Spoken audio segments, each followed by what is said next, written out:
Hello guys, welcome to my channel. In this video, I will guide you how we can create a cPanel account with WHM.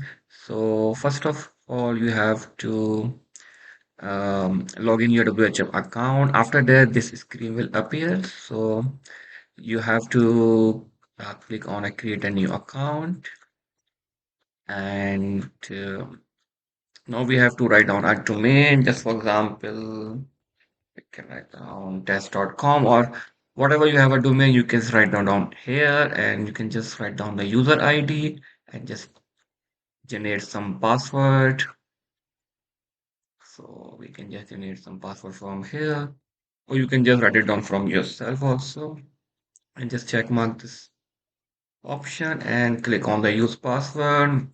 Then you can just write down your some emails, okay, and leave everything as it is and just click on create.